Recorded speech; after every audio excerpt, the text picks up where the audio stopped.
Thursday भी Sunday वाला feel आना शुरू हो चुका है। थर्सडे कोई मिस नहीं होगा, कोई थर्सडे मीटिंग मिस ना करे। जो वर्ड, जो रेवलेशन परमेश्वर आपको दे रहा है, आपकी लाइफ सेम नहीं होगी अगर आप इन वचनों को सुनते रहे तो। आमीन। मैं आपका स्वागत करता हूं खुदाबंद की प्रेजेंस में, और मेरी प्रार्थना ये है कि आप परमेश्वर के साथ वफादार रह सकें, और मेरी प्रार्थना ये है कि आप उसके साथ वफादार रह के एक परमेश्वर जिस पे प्राउड करे, एक ऐसा सिपाही बन सकें। आप वैसे सिपाही ना हो कि परमेश्वर आपसे शर्म खाए। आप वैसे सिपाही ना हो जो परमेश्वर की मेहनत को व्यर्थ करते हैं। आप एक ऐसे सिपाही और ऐसे बिलीवर हो कि परमेश्वर जिस पे प्राउड करे, और अय्यूब की तरह शैतान के सामने वो कहे कि तुमने ऐसा क्या मेरा विश्वासी, मेरा दास, मेरे वचन पे चलने वाली क्या तूने देखा है। आमीन। आपकी फैमिली पर भी ये ग्रेस हो यीशु मसीह के नाम में। आपकी लाइफ पर भी यही ग्रेस हो यीशु मसीह के नाम में। आप एक ऐसा योद्धा हो शैतान जिससे हमेशा शर्मिंदा रहे, और आप एक ऐसा योद्धा हो शैतान जिस पर कभी फतह प्राप्त ना कर सके। आप एक ऐसा योद्धा हो शैतान आपको देखकर हमेशा शर्मिंदा रहे। आप एक ऐसा योद्धा हो कि परमेश्वर जब आपको देखे वो आपको हर वक्त बढ़ाने के बारे में सोचे, ना कि घटाने के बारे में। आमीन। ऊंचाई आशीष हमारी है चर्च। Hallelujah, hallelujah. आने वाले समयों में हमें प्रार्थना करनी होगी। ये मत सोचो ये चर्च कि आज आप अपने फलाने काम के लिए आए हैं, वो भी सच है। आज मैं ये प्रार्थना अपने लिए करना चाहता हूं, मैं ये डिलीवरेंस चाहता हूं, लेकिन आप ये मत भूलिए कि परमेश्वर की कलीसिया इसीलिए पैदा होती है कि वो परमेश्वर के विजन के मुताबिक प्रार्थना कर सके। जो कुछ परमेश्वर का दर्शन है, अगर आप उसके मुताबिक प्रार्थना करते हैं, अपने बॉडी को, अपने टाइम को परमेश्वर के लिए, उसके मकसद के लिए देते हैं, तो आपकी लाइफ में डिलीवरेंस एंटर करती है। बहुत से लोग आप उनको देखें जो क्रिश्चियन घराने के हैं, हर संडे चर्च जाते हैं, लेकिन उनकी लाइफ में आपको 1% भी डिलीवरेंस नजर नहीं आएगी। क्यों? ऐसा क्यों? वो चर्च भी जाते हैं। क्या उनकी जिंदगियां सही नहीं है? बिल्कुल सही है, लेकिन फिर डिलीवरेंस क्यों नहीं है? क्योंकि जिस दर्शन में आप जाते हैं, अगर उस चर्च का दर्शन नहीं है रूहें बचाना, और वो परमेश्वर के प्लान में नहीं है, तो उसके मुताबिक फिर वो आपको होमवर्क भी नहीं देगी। जब आपका होमवर्क परमेश्वर की ओर से नहीं है, तो आपकी ब्लेसिंग, आपकी डिलीवरेंस भी परमेश्वर आपको कभी नहीं देता। जब पौलुस ये वचन लिख रहा था कि अब मेरा परमेश्वर तुम्हारी हर घटी को महिमा सहित मसीह यीशु में पूरा करेगा, यानी तुम्हारी हर घटी को वो इज्जत के साथ कंप्लीट करेगा। तुम्हारी बेइज्जती नहीं होगी जिस तरह तुम्हारे रिश्तेदार तुम्हारी बेइज्जती करते हैं जब तुम उनसे 50,000 मांगने के लिए जाते हो। दे भी देंगे 100 में से 10, लेकिन बेइज्जती भी करेंगे। परमेश्वर ने कहा मैं तुम्हारी जिंदगी की घटी इज्जत के साथ पूरी करूंगा, तुम्हारी घटियां भी पूरी करूंगा, तुम्हारी इज्जत को भी बढ़ाऊंगा। और ये ग्रेस आज आपके परिवार और आपके सिरों के ऊपर आ रही है, और ये ग्रेस आज यीशु के नाम से ठहर रही है आपकी लाइफ के ऊपर। हालेलुया। तो जब आप परमेश्वर के मुताबिक प्रार्थना करना शुरू करते हैं, जैसे आपको बताया जाता है, कुछ हफ्ते आपको चर्च के लिए स्पेशल फास्टिंग प्रेयर करनी है। सब काम हो जो अनाउंस नहीं किए जा सकते, आपको प्रार्थनाएं करनी है, परमेश्वर बाकी कामों को करे। ये क्या है? परमेश्वर का प्लान। जब आप उस प्लान के मुताबिक फास्टिंग करते हैं, प्रार्थना करते हैं, कई लोगों को लगता नहीं कोई बात नहीं, चर्च पापा अपने आप प्रेयर कर लेंगे, पापा की बड़ी टीम है वो अपने आप प्रेयर कर लेगी। तो वो आशीष भी पापा ही पाएंगे और आशीष भी टीम ही पाएगी। इसलिए कुछ लोग आशीष पाते ही जाते हैं और बढ़ते ही जाते हैं, और कुछ लोग वहीं के वहीं खड़े रहते हैं। क्यों? उन्हें यह समझ नहीं आती कि चर्च में हमारा एंटर करने का मकसद सिर्फ आशीष लेना नहीं है, बल्कि अपनी जिंदगी को उस तरीके से चलाना है कि परमेश्वर का मकसद उनकी जिंदगियों से पूरा हो सके। मेरे एक स्पिरिचुअल ब्रदर है, बहुत कम लोग हैं जिनसे मैं रियल मिलता हूं, कंफर्ट फील करता हूं। वो भी मुझसे बहुत प्यार करता है। वो मेरा भाई वो मेरे भाई साहब जो रहते हैं बाहर फॉरेन में, अमेरिका में, तो उनके जो स्पिरिचुअल फादर हैं वो ट्रम्प, जो प्रेसिडेंट ट्रम्प है उनकी एडवाइजरी टीम में है। वो उसका एक हिस्सा है, बड़ा हिस्सा। तो जब भी आप ट्रम्प की फोटोज देखते हैं इंटरनेट पे, पास्टर्स उन पे प्रार्थना कर रहे हैं, उनमें से एक पास्टर वही होते हैं। वो प्रेरित हैं और मेरे स्पिरिचुअल जो भाई हैं उनके वो बड़े भाई के स्पिरिचुअल फादर हैं। तो एक मैसेज जो परमेश्वर हमें बार बार दे रहा है कि जिस तरह आप न्यूज़ को सुन रहे हैं, ट्रंप ने पूरी दुनिया को हिला के रखा हुआ है, रखा है कि नहीं रखा, लेकिन परमेश्वर ने कहा हमें उनके लिए प्रार्थना करनी होगी, क्योंकि शैतान एनिमी अब अटैक्स के बारे में सोच रहा है, उसको टर्न डाउन करने के लिए, उसको धीरा करने के लिए, उसकी फायर को कम करने के लिए, खत्म करने के लिए। जब आप इन प्रार्थनाओं को सुनते हैं कि हमें ये प्रार्थना करनी है, हमें प्रेसिडेंट ट्रंप के लिए प्रार्थना करनी है, हमें अपने देश के लिए प्रार्थना करनी है, हमें इन चीज़ों के लिए प्रार्थना करनी है, हमें चर्च के लिए प्रार्थना है, आपको लगता है कि शायद ये सिंपल चीज़ें हैं। ये सिंपल नहीं है, ये परमेश्वर का मास्टर प्लान है। परमेश्वर कुछ बड़ा करने जा रहा है। जब आप उस बड़े करने में अपने साझीदार बन जाते हैं और प्रार्थना करने लगते हैं, तो परमेश्वर को ऐसा लगता है कि जो मेरा दुनिया के लिए योजना है, जो मेरी लोगों के लिए प्लानिंग है, ये उस प्लानिंग का हिस्सा है। मेरा मास्टर प्लान है ना, जो ये आदमी, ये औरत, ये भाई उस प्लानिंग का हिस्सा है। ये मेरा एक को वर्कर है, ये मेरा सहकर्मी है, मेरे साथ काम कर रहा है, ये मेरी योजना को पूरा करने की कोशिश कर रहा है। तो परमेश्वर आपका ध्यान रखता है, वो आपको वॉच करता है, आपकी प्रार्थनाओं का उत्तर जल्दी देता है। एनिमी को मौका नहीं देता कि वो आपकी लाइफ के ऊपर कब्जा कर ले। वो शैतान को मौका नहीं देता आपको वो खत्म कर दे, मार दे। कितने मेरी बात को समझ रहे हैं? इंस्ट्रक्शंस को फॉलो करना बड़ा इंपॉर्टेंट है। कुछ साल पहले की बात है, एक लड़का था, मैं आपको स्टोरी बताऊंगा मुहावरे में, समझनी आपको खुद ही है।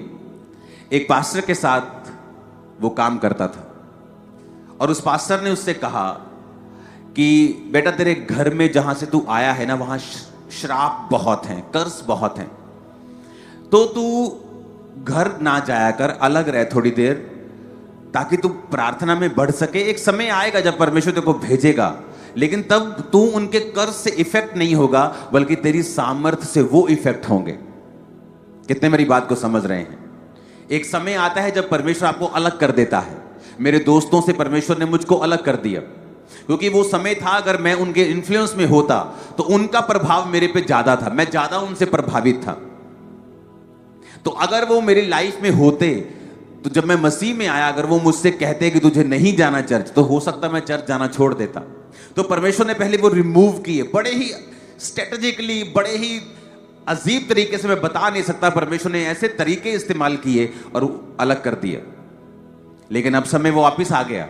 अब मेरे दोस्त वापस मुझसे मिलने लगे हैं पुराने, लेकिन अब फर्क यह है कि अब वो जब वो मुझसे मिलते हैं, वो क्राइस्ट की बातों से प्रभावित होते हैं और परमेश्वर में आ जाते हैं।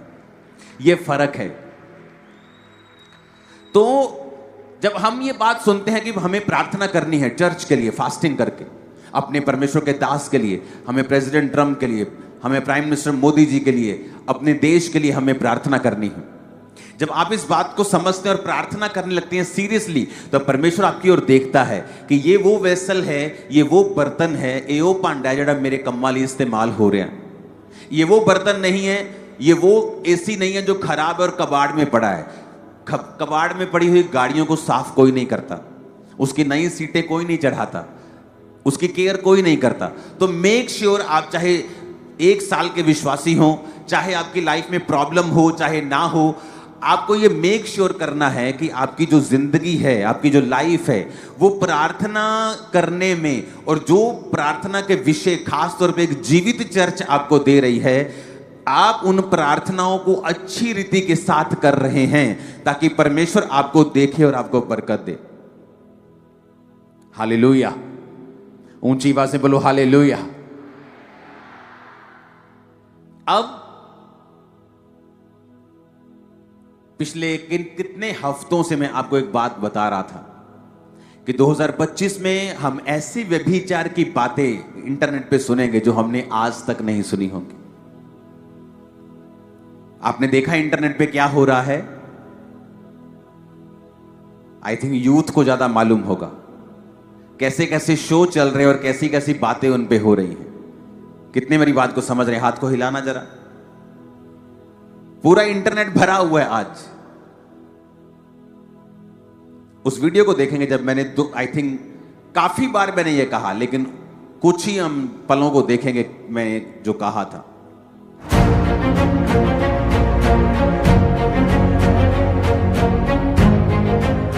हालेलुया। जैसे कि आप जानते हैं कि परमेश्वर अपने दासों के ऊपर आने वाली बातों के बारे में पहले से ही उन भेदों को प्रकट करता है। परमेश्वर के दास प्रेरित अंकुर यूसुफ नरूला जी के ऊपर परमेश्वर ने आने वाली बातों को बताया कि किस तरह से आने वाले समय में धरती के ऊपर पाप बहुत बढ़ जाएगा, गंदगी, अश्लीलता बहुत ज्यादा बढ़ जाएगी। 22 दिसंबर 2024 को परमेश्वर के दास ने जो प्रोफेटिक वर्ड्स दिए, तो आइए पहले हम उनको सुनते हैं। इतनी गंदगी होगी फ्यूचर में, इतना पाप होगा। अगर आज आप देखो इंटरनेट के ऊपर कॉमेडी के नाम के ऊपर कितना व्यभिचार हाई लेवल का हो चुका। पहले था कॉमेडी के नाम पे व्यभिचार शुरू हुआ, वो एक्सेप्ट हुआ। जब वो एक्सेप्ट हुआ फिर शैतान ने अगला वार लॉन्च किया। अब आप देखो इंटरनेट के ऊपर कॉमेडी के नाम के ऊपर एक बहुत ही हैवी लेवल का पाप जो है वो चल पड़ा है। लेकिन उसके बाद फिर एक अलग लेवल आएगा और लेवल आएगा। और फिर इसके बाद 30 जनवरी 2025 को फिर से परमेश्वर ने अपने दास के ऊपर उन बातों को जाहिर किया और परमेश्वर के दास ने आने वाले समय में फैलने वाली इस गंदगी के बारे में पहले से ही बता दिया था। आप देखेंगे लोग बुरे के बाद बुरे होंगे, व्यभिचार पूरा महिमा मंडित होगा, गंदे लोगों की वाह वाह होगी, बहुत सारी चीजें होंगी जो आप इमेजिन नहीं कर सकते कि ऐसा हो सकता है। क्योंकि जब पाप बढ़ता है तभी नाश होता है। लोग दुखी होंगे बहुत, रोएंगे बहुत, लेकिन आपको प्रार्थना करनी कि प्रभु आपको बचा के रखे, हमारे देश को बचा के रखे। हालेलुया। कॉन्टिन्यूज में आपको बता रहा था कि ऐसा होगा कि अब शोज के ऊपर कैसी बातें चल रही है कि तुम अपने माता पिता को गलत करने देखना चाहते हो या उनके साथ गलत करना चाहते हो। सुनिए कि नहीं आपने? जिन्होंने बातें की हैं, मैं उनके बारे में बात नहीं कर रहा हूं। जो है ही अंधेरे में, जिसको वचन की नॉलेज नहीं है, उसकी मिस्टेक नहीं, लेकिन मैं उसके पीछे आपको कौन दिखा रहा हूं? शैतान, जो व्यभिचार के अटैक्स को बढ़ा रहा है लोगों के ऊपर। क्योंकि ये एक ऐसा पाप है जो आपको सदा के लिए डाउन कर देता है और आपको मालूम नहीं होता आपने स्पिरिचुअली कैसी कुर्सी को छोड़ा है।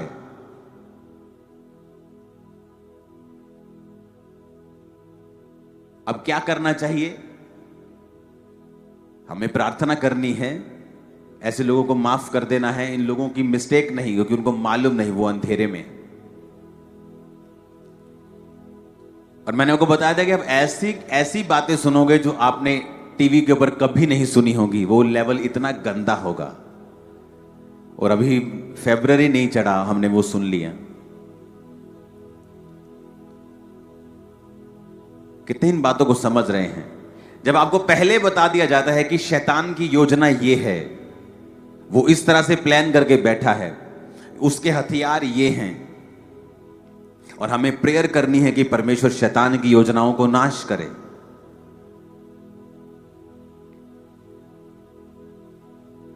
जब आप न्यायों की पुस्तक उसका 13 अध्याय पढ़ते हैं,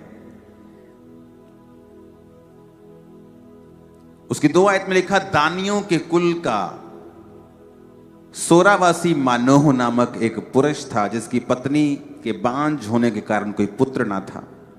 इस स्त्री को यहोवा के दूत ने दर्शन देकर कहा, सुन, बांझ होने के कारण तेरे बच्चा नहीं, परंतु अब तू गर्भवती होगी और तेरे बेटा होगा।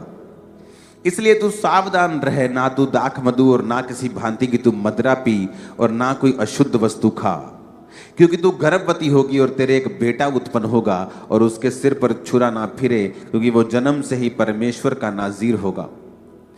इस्राएलियों को पलिश्तियों के हाथ से वही छुड़ाएगा। उस स्त्री ने अपने पति के पास जाकर कहा, परमेश्वर का एक जन मेरे पास आया था, जिसका रूप परमेश्वर कि दूत का सा अति भय योग्य था, और मैंने उससे ना पूछा कि तू कहाँ का है, ना उसने मुझे अपना नाम बताया। अगर आप पूरी बाइबल में देखेंगे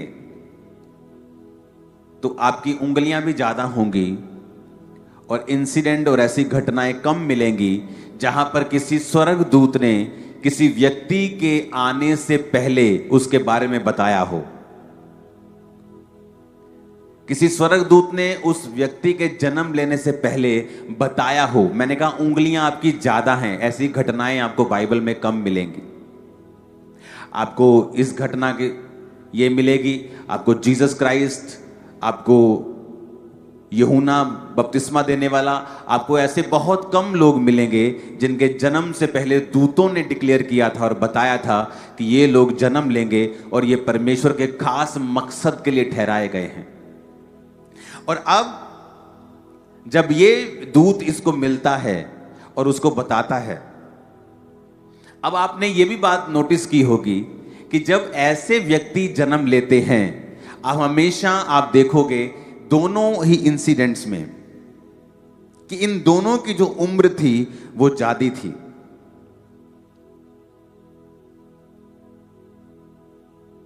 कई बार आपकी लाइफ में जब परमेश्वर ने बहुत बड़ा काम करना होता है, वो आपके टाइम टेबल के हिसाब से नहीं चलता। आपको लगता है कि मैं बहुत लेट हो गया हूं, मेरी लाइफ में तो मैं इतने साल का हो गया हूं, और मैं तो इतने साल की होगी, मेरी शादी नहीं हो रही, मैं इतने साल का हो गया, मेरी लाइफ में ये काम नहीं हुआ। कई बार जब परमेश्वर एक खास मकसद के तहत आपको लेके चलता है और अगर आप पाप में ना गिरे और परमेश्वर के मकसद में रहें, तो फिर जो आपकी लाइफ में पैदा होगा वो दूसरों की लाइफ में नहीं होगा। आप नोटिस करेंगे, आपकी लाइफ में जो ग्रेस होगी वो दूसरों की लाइफ में नहीं होगी। आप एक अलग यूनिक ग्रेस के मालिक होंगे। क्यों? क्योंकि परमेश्वर ने आपको तैयार भी अलग और यूनिक तरीके के साथ किया है।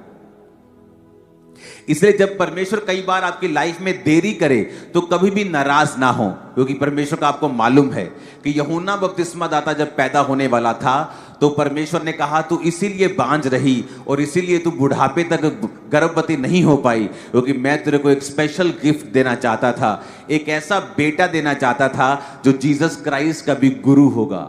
आप जानते हैं वो उसका गुरु बना। वो यीशु मसीह ने कहा मुझे बपतिस्मा दे, यूहन्ना कहता नहीं नहीं तू मुझे बपतिस्मा दे। जीसस ने कहा धार्मिकता का पूरा होना उचित है, तू मुझे बपतिस्मा दे, मैं भी किसी के अधीन रहूंगा इस पृथ्वी के ऊपर और बपतिस्मा लूंगा।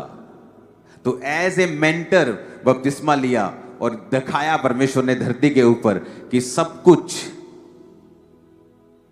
मैंने इंसान की तरह किया है।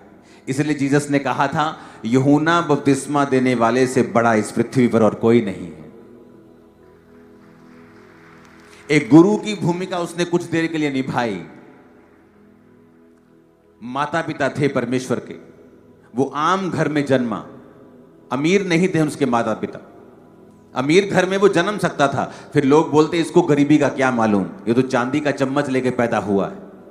कैसे लोग कई बोलते नहीं यीशु के माता पिता गरीब नहीं थे, सराय में जगह नहीं थी, नहीं। लेकिन जब मैंने स्टडी की तो मुझे मालूम हुआ कि वो अमीर नहीं थे, क्योंकि जब यीशु मसीह पैदा हो गए और जब सब कुछ हो गया और वो परमेश्वर के भवन में जब बलिदान चढ़ाने के लिए गए तो उन्होंने कबूतरों का जोड़ा बलिदान किया था।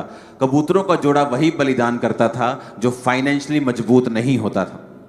जो फाइनेंशियली मजबूत होता था वो बैल बकरे भेड़ें बलिदान करता था। जो फाइनेंशियली थोड़ा कमजोर होता था वो कबूतर बलिदान करता था, क्योंकि वो सस्ते होते थे।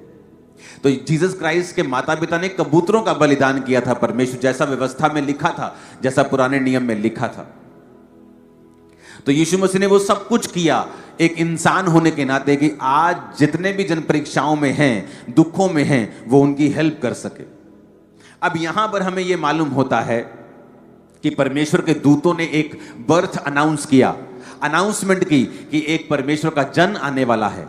तो अंगूर भी मत खाना। जो लोग बोलते हैं बाइबल में शराब पी सकते हैं जी, ये तो अंगूर खाने के लिए भी मना कर रहा है। बाइबल तो इतनी सख्त है। वो तो लोग ढीठ हैं, लोग पाप करना चाहते हैं, बहाना बना लिया। बाइबल में कहां लिखा है सिगरेट ना पियो? कहीं लिखा है स्मैक ना पियो? लिखा है कहीं बाइबल में? कहीं नहीं लिखा। तो इसका मतलब क्या सिगरेट पीनी चाहिए? तो परमेश्वर ने सेंस भी दी है, बुद्धि भी दी है, विवेक भी दिया है। इसलिए बाइबल कहती है मैं अपनी व्यवस्था को तेरे विवेक के ऊपर लिखूंगा। क्यों? आपका विवेक अंदर से मालूम होगा कि यार ये गलत है, लिखा चाहे नहीं लिखा कहीं पे, लेकिन है ये गलत। आपका विवेक आपको बताता है, क्योंकि परमेश्वर ने आपको आपका विवेक भी दिया है। कितने मेरी बात को समझ रहे हैं? आपके अंदर से मालूम होता है जो मैं कर रहा हूं ना, ये कमीशन के नाम पे किसी चीज ये गलत है। अंदर से मालूम होता है ये चोरी है, अंदर से मालूम होता है नहीं ये व्यभिचार है, अंदर से पता होता है। लेकिन आदमी जब विवेक को निर्बल कर लेता है और अपने दिल को फॉलो करता है, तो उसका मरना और बेइज्जत होना फिर तय होता है। कितने मेरी बातों को समझ रहे हैं? अब यहां पर अनाउंसमेंट होती है कि एक बेटा पैदा होगा। बेटा तूने अंगूर नहीं खाना, अंगूर से बनी हुई वस्तु नहीं खानी, अंगूरों का जूस भी नहीं पीना, शराब भी नहीं पीनी, क्योंकि ये बेटा जो पैदा होगा ये परमेश्वर का नाज़ीर कहलाएगा, ये पवित्र होगा और इस्राएलियों को पलिश्तियों के हाथ से छुड़ाएगा। और वचन क्या कहता है कि वो पैदा हुआ। जब पैदा हुआ तो परमेश्वर ने उसको सामर्थ्य दी, उसको शारीरिक ताकत दी, उसके बालों में उसकी ताकत थी। वचन कहता है कि जब उसको लोग पकड़ने के लिए पलिश्ती आते थे तो गधे के जबड़े की हड्डी से उसने 1000 लोगों को मार दिया था। और वो इस्राएलियों का न्याय करने लगा और दुश्मनों के हाथों से इस्राएलियों को छुड़ाने लगा।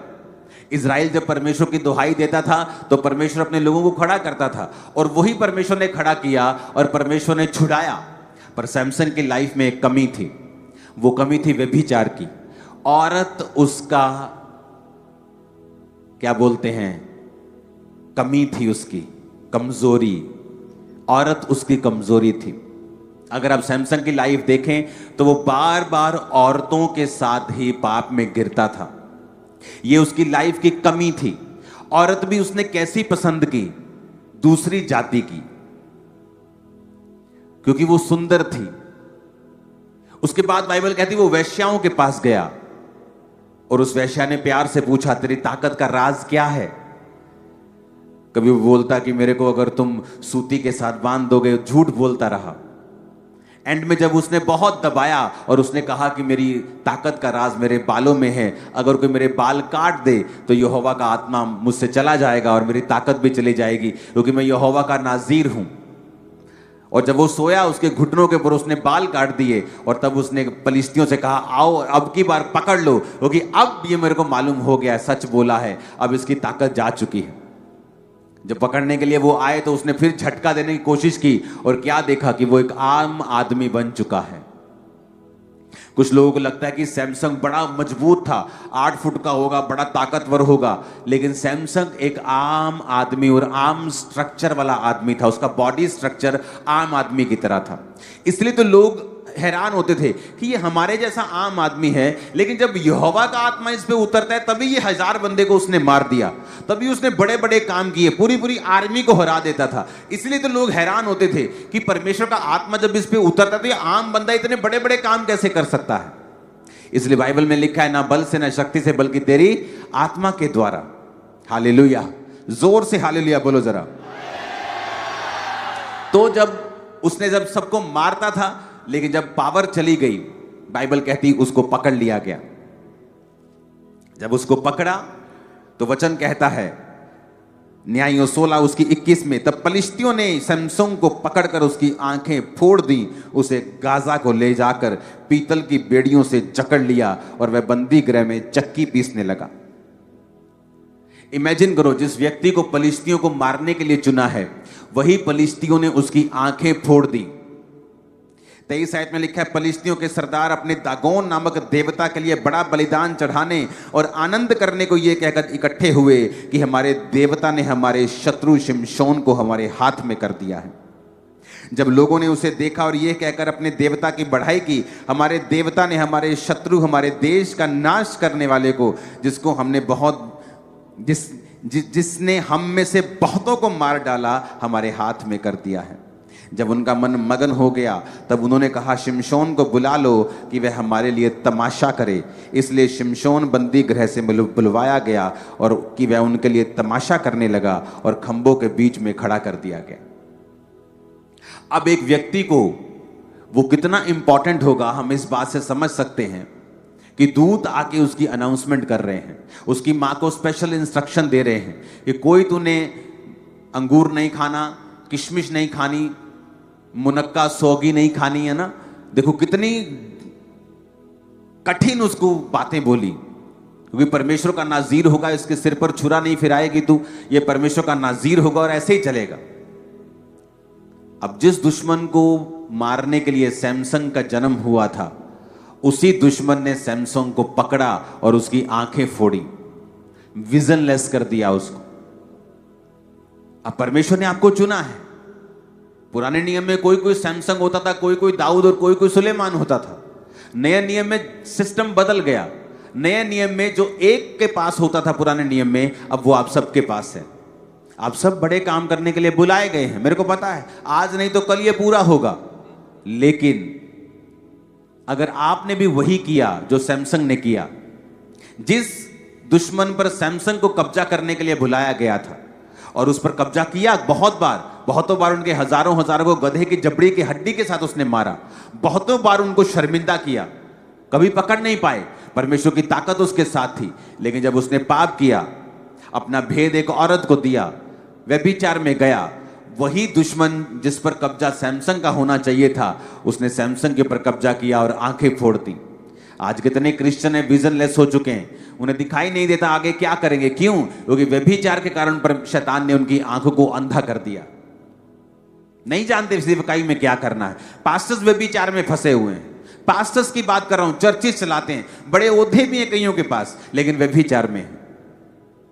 पर्सनली मैं जानता हूं, लेकिन मैं कभी भी किसी को पर्सनली अटैक नहीं करता हूं, क्योंकि ये उसका और परमेश्वर का मामला होता है। मैं केवल उन्हीं विषयों पर बोलता हूं जो विषय चर्च के साथ संबंधित है, जिससे चर्च की लाइफ में कोई अपवित्रता ही ना आए। लेकिन पास्टर्स की पर्सनल लाइफ में क्या चल रहा है, ये उनका और परमेश्वर का मामला है, और प्रभु उनका न्याय करेगा।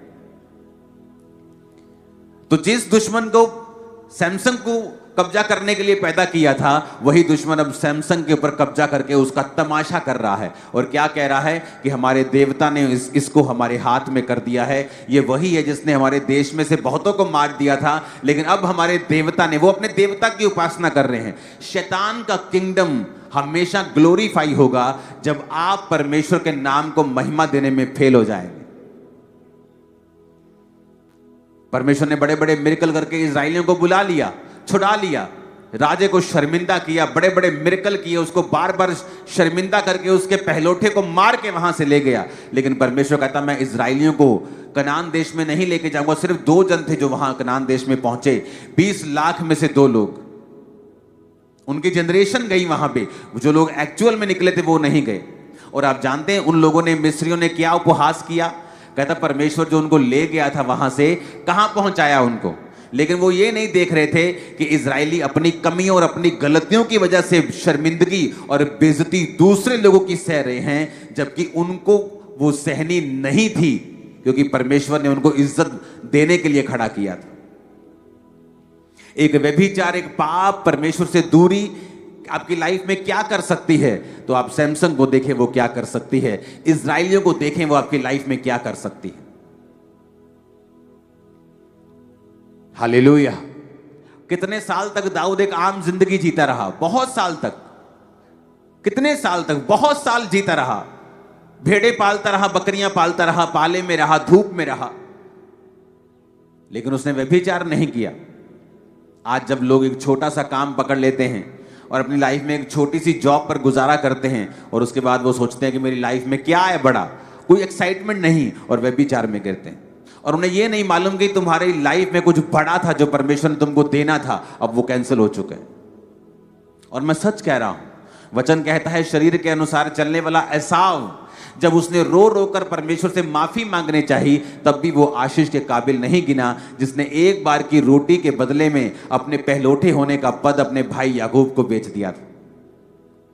कितना का बड़ा गुनाह था हवा का, जो परमेश्वर ने उसको सदा के लिए अपने से अलग किया, कि सिर्फ उसने फ्रूट खाया था। लेकिन परमेश्वर के सामने ये गुनाह बड़े हैं। जिस दुश्मन पर आपको कब्जा करने के लिए बुलाया गया है, जिस शैतान के ऊपर, जिस बीमारी के ऊपर, जिस कलेश के ऊपर, जिस गरीबी के ऊपर, अगर आप परमेश्वर में सही नहीं चलेंगे तो ये चीजें आपके ऊपर कब्जा करेंगी। फिर लोग बोलेंगे कि देखो ये बड़ी बातें करता था, लेकिन इसकी लाइफ में देखो कितनी बीमारियां हैं, कितनी तकलीफें हैं। और वो ये नहीं देखेंगे कि आप परमेश्वर में सही नहीं चले, या आपने व्यभिचार किया, या आपने गलत काम किए। वो ये देखेंगे कि आपकी लाइफ में रिजल्ट क्या है।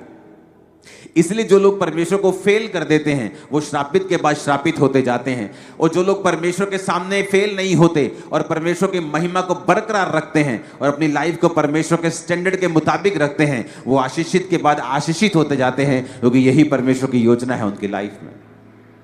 अब आपने ये डिसाइड करना है कि जिस काम के लिए प्रभु ने आपको चुना है, आपको वो काम करना है, या आप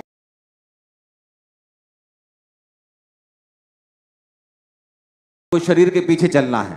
तुम शरीर के अनुसार चलोगे तो मरोगे, शरीर के अनुसार चलोगे तो तुम बेइज्जती की जिंदगी गुजारोगे। अगर आप इंटरनेट पे देखें, बहुत से लोग जिन्होंने सारी उम्र इज्जत गवाई, व्यभिचार का एक काम किया और इज्जत मिट्टी में मिल गई।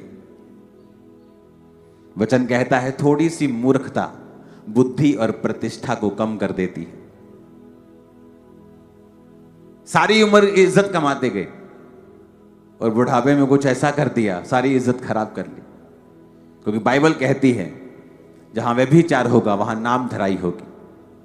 उसकी नाम धराई कभी नहीं मिटेगी। जो व्यभिचार का पाप करता है उसकी बेइज्जती लाइफ टाइम परमेश्वर का कभी खत्म नहीं होगी।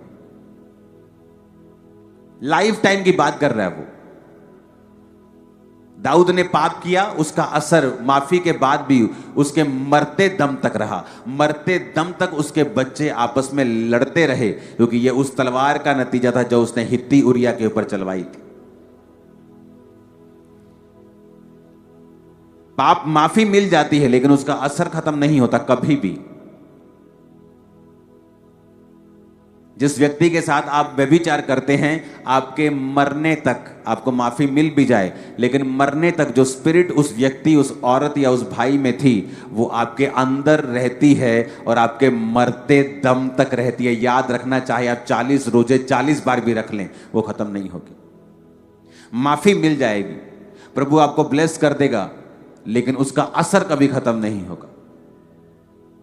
इसलिए परमेश्वर ने कहा तुम बाकी जितने व्यभिचार करते हो शरीर से बाहर है, लेकिन व्यभिचार जो करते हो वो शरीर के अंदर है, बाकी पाप शरीर से बाहर है। व्यभिचार करने वाला अपने ही शरीर के विरुद्ध पाप करता है। और सोचो आप किस काम के लिए बुलाए गए हो, वो काम कभी पूरा नहीं होगा। इमेजिन करो जो शर्मिंदगी फलिश्तियों को मिलती थी सैमसन की लाइफ से, पकड़ने के लिए आते थे, मार खा के जाते थे। हजार हजार आते थे, गधे की जबड़ी की हड्डी से वो बड़ी बड़ी तोपें फेल कर देता था, शर्मिंदे होते थे। लेकिन जैसे ही उसने खुद गलती की और व्यभिचार में गया और परमेश्वर का आत्मा चला गया, अब वही दुश्मन उसको शर्मिंदा करने लगे। आपने ये फैसला करना है कि आपको कैसी लाइफ जीनी है, क्योंकि शर्मिंदगी और डाउनफॉल 100% है व्यभिचार के बाद और पाप के बाद, और ऊंचाई और छुटकारा 100% है पवित्रताई का जीवन जीने के बाद। क्योंकि ये पिछले थर्सडे का वचन मैं कंटिन्यू कर रहा हूं ताकि आपको पूरी तरह से समझ आ जाए कि परमेश्वर कैसे आपकी लाइफ में काम करता है। ऊंची आवाज में हालेलुया बोलो जरा। आप मेरी बात समझ रहे कि नहीं? अब जो काम करने के लिए आपको बुलाया है, आप उसका उलट भी कर सकते हैं। आपको बुलाया तो परमेश्वर ने शैतान पर कब्जा करने के लिए, बीमारी पर, गरीबी पर, श्रापों पर कब्जा करने के लिए, लेकिन वो आप पर कब्जा करके बैठते हैं जब आप परमेश्वर की बात को नहीं सुनते हैं। और आप दुश्मन को मौका देते हैं, अन्य जातियों को मौका देते हैं कि वो आपके खिलाफ, आपके परमेश्वर के खिलाफ बातें करें। आप अपने अन्य जाति फैमिली मेंबर्स को मौका देते हैं कि वो आपके खिलाफ बात करें, क्योंकि आपका डाउनफॉल वो देखना चाहते हैं।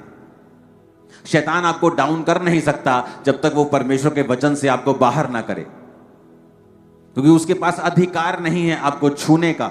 आपकी जिंदगी में परीक्षाएं आ सकती हैं, लेकिन वो आपको ऊंचा करने के लिए होगी। इसी साल, इस मार्च से पहले आप ऊंचे होने जा रहे हैं और ब्लेस होने जा रहे हैं, और कोई दुनिया की ताकत और शैतान इसे रोक ना पाएगा, यीशु मसीह के नाम। आमीन। ऊंचाई आशीष आपकी है चर्च। Hallelujah, hallelujah. ये परमेश्वर का प्रतिफल होगा आप लोगों के लिए। वो हेल्पर्स देगा, डिवाइन हेल्पर्स देगा, डिवाइन इन्फ्लुएंस देगा, वो ताकत देगा, बरकत देगा, सामर्थ देगा, रास्ते ओपन करेगा, फाइनेंशियली ब्लेस करेगा, सब तरफ से फेवर आपको देगा, शैतान की योजनाओं से आपको बचा कर रखेगा, आपकी आंखें वो खोल के रखेगा, शैतान को आपकी लाइफ में वो शर्मिंदा करके रखेगा। एक्सीडेंट सामने से आएगा तो आप पहले ही हट चुके होंगे वहां से। आमीन। मेरे को खड़कने वाला चाहिए। हालेलुया। कितना बेनिफिट है उसके वचन के अनुसार चलने से, और कितना नुकसान है उसके वचन से हटने से। जिस दिन आपकी पूरी आंखें खुल जाएंगी उस दिन आप समझ जाएंगे क्या स्ट्रगल नहीं होता, होगा। आपका शरीर स्ट्रगल करेगा, आपका शरीर आप स्ट्रगल करेंगे शरीर में। ज्यादा स्ट्रगल, ज्यादा प्रार्थना करो, ज्यादा फास्टिंग करो, जब तक तुम उस पाप के ऊपर फतह प्राप्त नहीं कर लेते। और फास्टिंग करो और प्रेयर करो, और फास्टिंग करो और प्रेयर करो, जब तक तुम उस शरीर को जीत नहीं जाते। तुम शरीर जीत जाओगे, दुनिया जीत जाओगे, जग जीत जाओगे। मैं बता रहा हूं, आप ऐसे काम करोगे पॉसिबल नहीं होगा एक ह्यूमन के लिए। आपको कॉपी करना लोगों के लिए मुश्किल होता जाएगा, क्योंकि वो काम इतने बड़े होंगे आपकी लाइफ में। हालेलुया। तैयार हैं वचन के अनुसार चलने के लिए?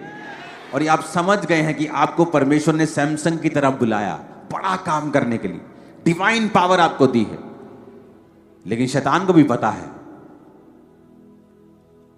और वो स्ट्रेटेजिकली आपको ऐसी घटनाओं में शामिल करेगा, ऐसे लोग लेके आएगा कि आप उन चीजों में गिरें, और उसके बाद आप बिल्कुल व्यर्थ होंगे। आप चाहे बड़े से बड़े सैमसन क्यों ना हो, लेकिन प्रभु की निगाह में आपकी वैल्यू जीरो होगी, और शैतान आप पर कब्जा करेगा, और आपकी लाइफ में पहली वाली बात कभी वापस नहीं आएगी। ये डेंजरस है। कलीसिया का पाप में चलना एक डेंजरस चीज है, जो उनको अब समझ ना आए लेकिन फ्यूचर में आए। क्योंकि परमेश्वर ने बाइबल में लिखा, वो सब चीजों को साफ साफ दिखाएगा, सब न्याय को करेगा, ताकि लोग ये ना कहें मैंने ये किया लेकिन मेरी लाइफ पे कोई असर नहीं हुआ। क्योंकि सब तराजू, उसके हाथ में जो लिखा तराजू है, वो पूरा तौलते हैं, वो पूरा न्याय करते हैं। वो बड़े और छोटे को बख्शता नहीं, वो उसके वचन के अनुसार ही रहता है। हालेलुया। आप ब्लेस होंगे और आप आगे बढ़ेंगे। आप तौबा करेंगे यार, आज आगे बढ़ेंगे बहुत बड़ी विधि के साथ। Hallelujah, hallelujah.